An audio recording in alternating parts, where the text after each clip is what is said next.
पटाखों की आवाज से गूंज रहा संसार, दीपक की रोशनी और अपनों का प्यार, मुबारक हो आपको दीपावली का यह त्योहार। आप समस्त देशवासियों को नमस्कार। मिथिला परिवार की ओर से दीपावली की ढेर सारी शुभकामनाएं। हम माता लक्ष्मी से यही प्रार्थना करते हैं कि आपके घर धनागमन होते रहे, आप स्वस्थ रहें, आप हमेशा जिंदगी में आगे की ओर प्रगति करें। नमस्कार मिथिला, मैं हूं प्रणव कुमार मिश्रा। इस वक्त आप सभी देख रहे हैं नमस्कार मिथिला न्यूज। 18 लाख दियों से जगमगाई अयोध्या। जी हां, भगवान राम की जन्म स्थली अयोध्या में रविवार को भव्य दीपोत्सव मनाया गया। 18 लाख मिट्टी के दियों से अयोध्या जगमग हो गई। राम की पैड़ी में 22,000 से अधिक स्वयं सेवकों ने 15 लाख से अधिक दिए जलाए। बाकी दियों को महत्वपूर्ण चौराहों और स्थानों पर जलाया गया। समारोह के दौरान आतिशबाजी से लेकर और रामलीला का मंचन किया गया। पहली बार प्रधानमंत्री नरेंद्र मोदी इस कार्यक्रम में व्यक्तिगत रूप से शामिल हुए। प्रधानमंत्री ने राम जन्मभूमि पर रामलला की पूजा अर्चना की।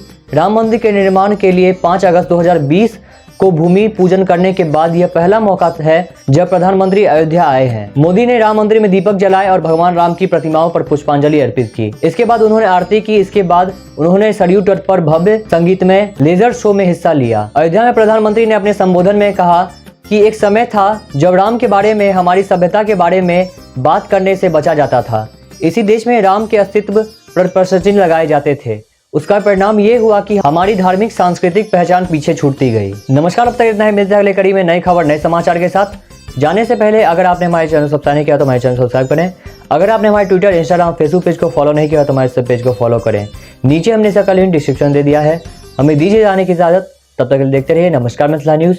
नमस्कार मिथिला।